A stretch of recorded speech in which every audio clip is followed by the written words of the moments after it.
Père, et du Fils, et du Saint-Esprit. Amen. Le bien de mon Père. Bonjour. Aujourd'hui, deux textes pour notre méditation. D'abord la lettre de Saint Paul apôtre aux Romains au chapitre 7, les versets 18 à 25. À la fin de ce texte, Saint Paul pose une question fondamentale. Qui donc me délivrera de ce corps qui m'entraîne à la mort? Eh bien, mon Père, dans le livre de Genèse, quand nos premiers parents, Adam et Ève, pêchent, on peut le voir dans Genèse chapitre 3, à partir du verset 6, Dieu va leur dire que tu es poussière et tu retourneras poussière. C'est dans ce corps matériel, ce corps périssable, qui nous entraîne à la mort. C'est dans ce corps qui nous pousse à poser des actes, à faire des choses qui nous éloignent de Dieu. Et pourtant, l'esprit lui reste éveillé. Ensuite, bien mon Père, nous allons lire l'évangile de Jésus-Christ selon Saint Luc, au chapitre 12, les versets 54 à 59, dans lequel Jésus-Christ va dire très clairement: vous avez interprété l'aspect de la terre et du ciel, mais ce moment-ci, pourquoi ne savez-vous pas l'interpréter? La bien de mon Père, dans notre vie de tous les jours, nous sommes des spécialistes de l'interprétation, nous sommes des philosophes, nous philosophons sur tout, nous questionnons tout, nous agissons sur tout. Et pourtant l'essentiel, nous dit le Christ, nous dit l'Évangile, c'est de chercher le royaume des cieux et toutes les autres choses nous seront données. Apprêtons les différents textes de méditation d'aujourd'hui. Le béni de mon Père à chacun et à chacune. Bienvenue.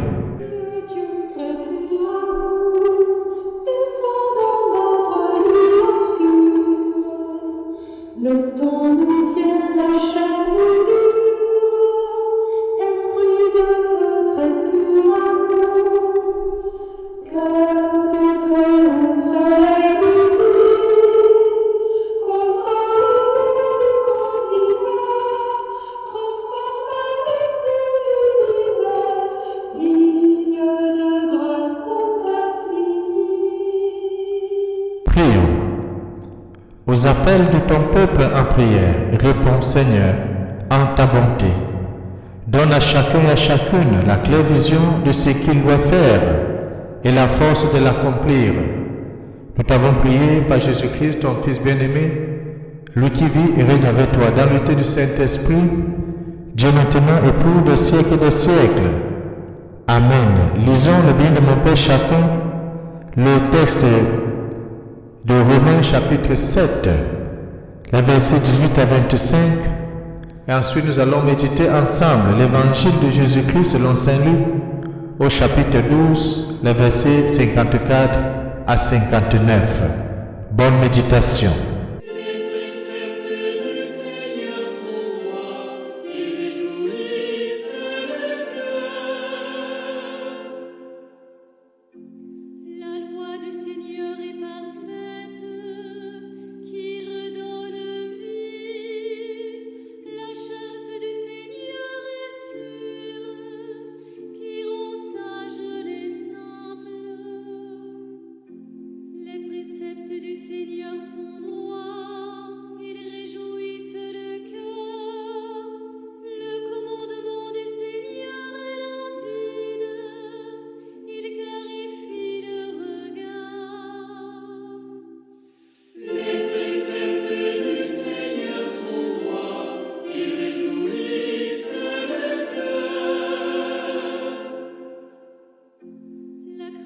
Qu'il inspire est pure, elle est là pour toujours.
Évangile de Jésus-Christ selon Saint Luc, au chapitre 12, les versets 54 à 59.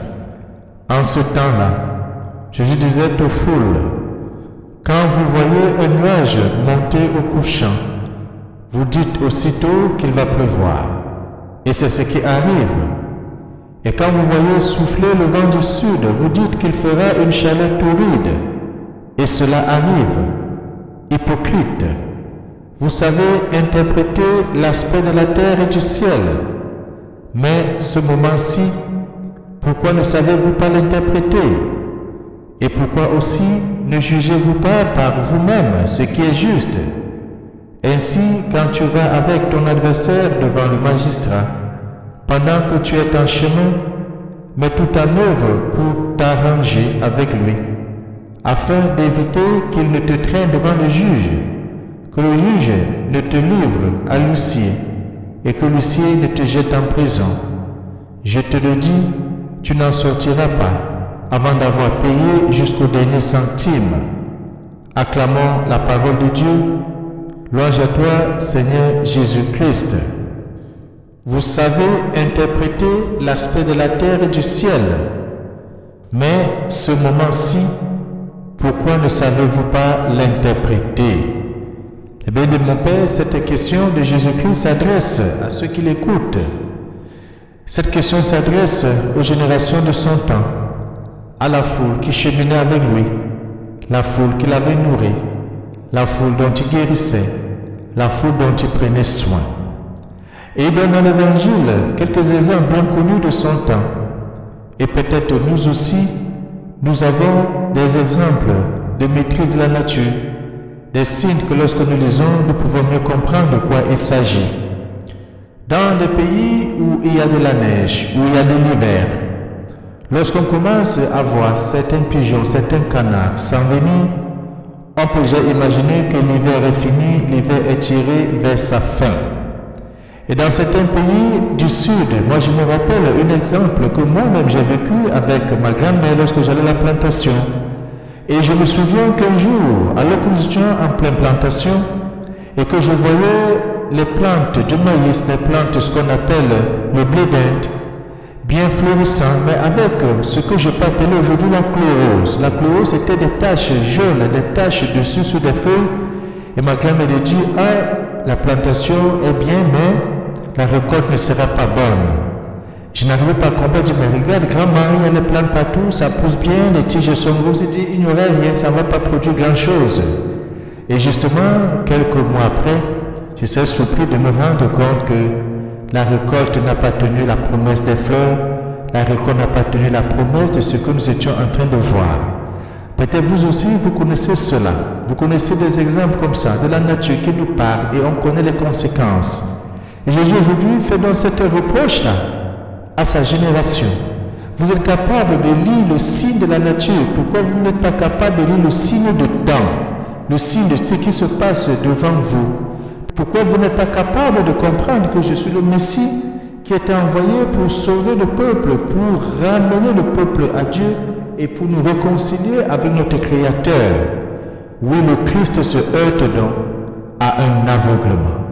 Ce qui est le plus évident pour lui, à savoir que le royaume de Dieu est proche.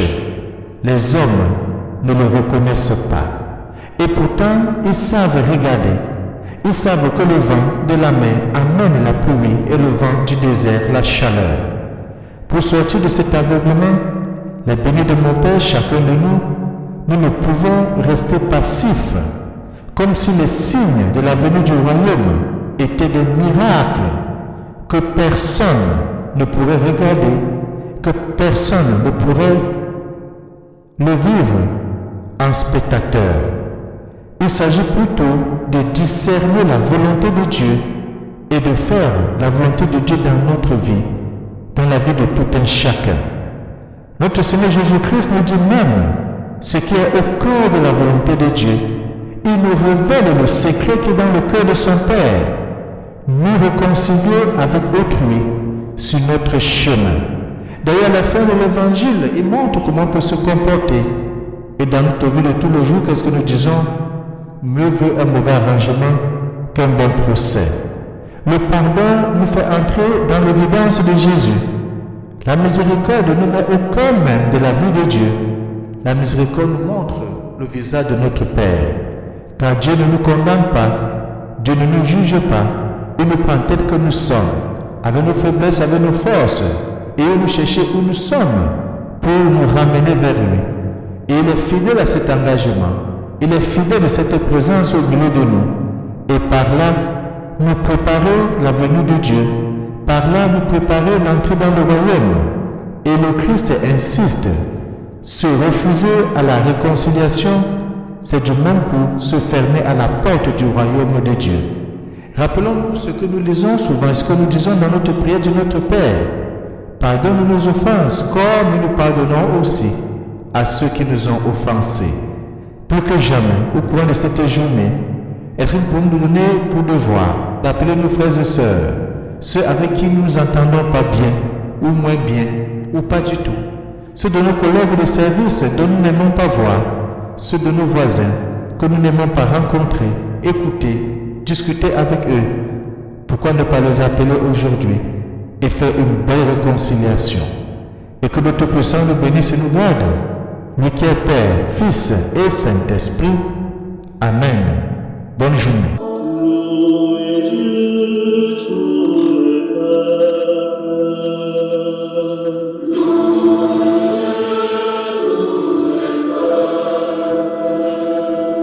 Chantez sa grande gloire. Chantez sa grande gloire. Oui, notre Dieu nous aime. Son amour